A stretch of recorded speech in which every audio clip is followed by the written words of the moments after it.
Yes, ma'am. Thank you for being here. I love Altman and am planning my next project, and it's going to be an ensemble piece with a lot of improv kind of, roaming cameras and that sort of thing. So I'm curious if you have any kind of tips. I have been, going to improv clubs and talking to improv groups in the area, and trying to cull cast from that, and we'll do a basic casting session. But if you have any kind of tips as far as building an ensemble? I think usually when you do an ensemble casting, it's like we started with Meryl. So you start with one person that, and I just did a film starring Michael Caine.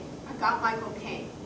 Once I got Michael Caine, the rest was, in a funny way, easy, because when I would call the other actors and they know they're going to work with Michael, they're going to work with Meryl, it's like, oh, I'm there. So you kind of build like that.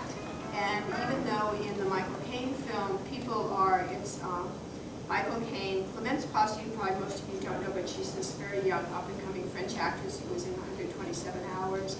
And it's Gillian Anderson, who used to be on X-Files, and Jane Alexander, who's kind of an older actress, and a guy named Justin Kirk. And the building of that is that probably the person you recognize the most is Michael Caine. But when you say it all together, people go, oh, really? And they're impressed by it, just like if you look at Prairie Home Companion. So I always suggest start with one person who's a little more well-known than the others you can plan on having. And also somebody people respect. That's really important that they want to work with. Would you, in the sessions, have people interact to see how the magnetism? I've really never done that. They do that a lot in television. I started in television, and that's more of a TV thing. Once in a while in a movie we might have somebody, like for example in Green Lantern, it was important that the girl and Ryan Reynolds relate. So what we did is we tested girls with Ryan Reynolds. Because what happens is we would go into something saying, wow, I love this actress, and then they get together and there's no chemistry and no sparks, that's a problem. And that's something that we can't really judge. And when we tested Blake Lively with Ryan Reynolds, it worked. It worked big time. Yeah. So there wasn't even a discussion on it. I mean, there wasn't a debate between who got it, because just somehow their personal chemistry worked.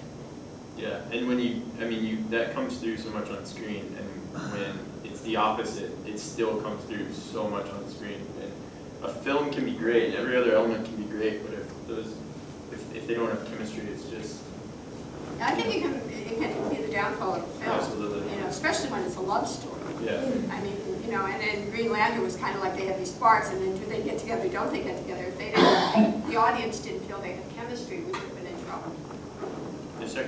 I was wondering, a lot of, as Texas filmmakers, we're doing a lot of indie work out here. It's, low budget for anywhere in the world. And in Texas, I think it's really low budget.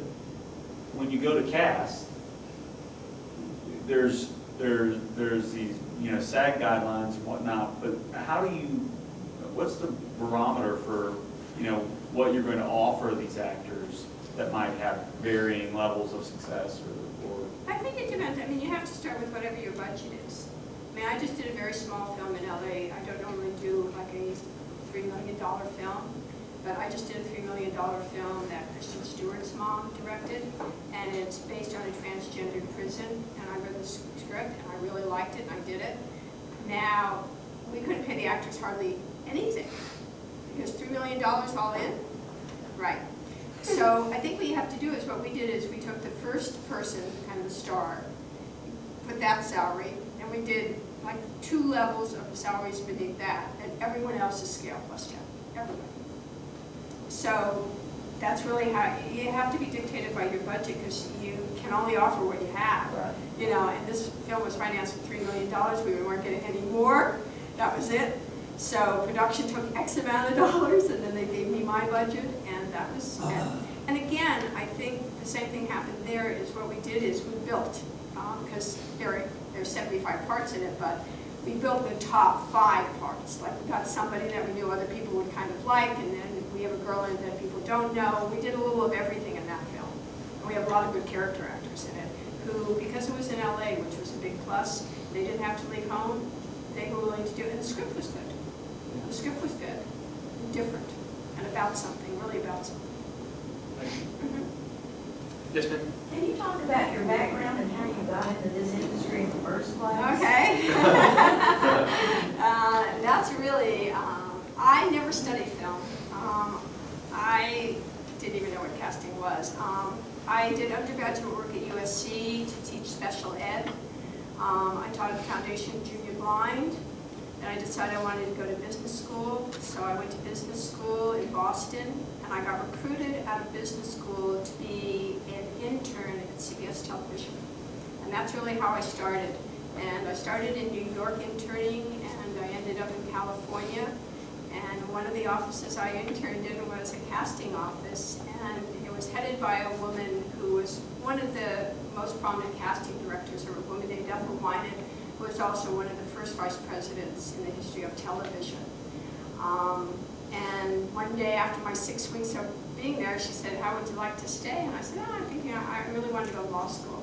So I said, "I think I'm going to go to law school." And she said, "Well, would you stay for like 6 months and see what you think?" And CBS had a program at that time of the internship program where they would pay for me to go to school. So I decided, I could go to SC, which is quite expensive, and I could take these law classes, and CBS will pay for them, so why not? And then I'll probably have a heads up when I want to, take the exam for law school.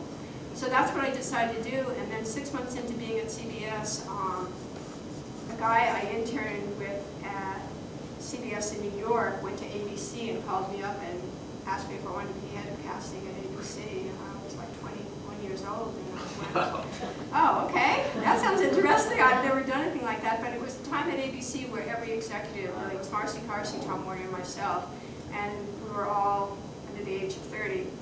And so I went, and then Michael Eisner, who was my boss, went to Paramount, and he took me to Paramount, and I became a production vice president out of casting for about 10 years. And I got married, had a couple of children, decided I couldn't do that job anymore, and formed my own company.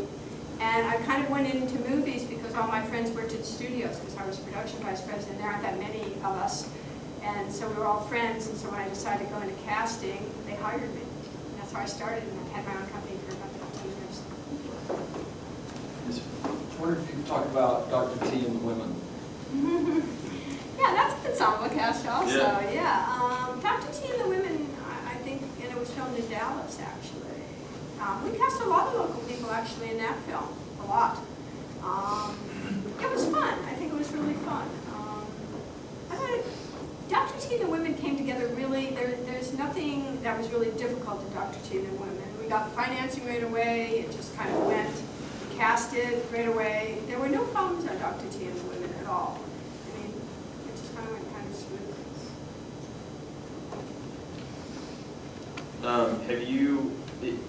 Is there somebody that you can kind of credit yourself for discovering? This is what I like to say. People ask me that question all She's got the this question time. before. All the time. I don't think I really discover anybody. I don't think I take credit for that. I mean, if you look at my credits, you'll see a lot of people's first films were films that I did. I really think that I give people an opportunity and they make me look good. I don't think I really discover them. I mean, they discover themselves. My job is interesting in the sense that I have the opportunity to kind of help people, which I like a lot. In the sense that someone comes into my office and they do this reading, and I'm the one that gets to call them and say, "Hey, you got the job," and they get so excited. And then it's their job to come through for me. And I always say the reason why I've been doing this as long as I've been doing it is I've obviously been right more than I've been wrong. But I don't do the work. I really don't do the work. It's the actor who makes me look good, whether it's Ryan Reynolds or Michelle Williams or whoever.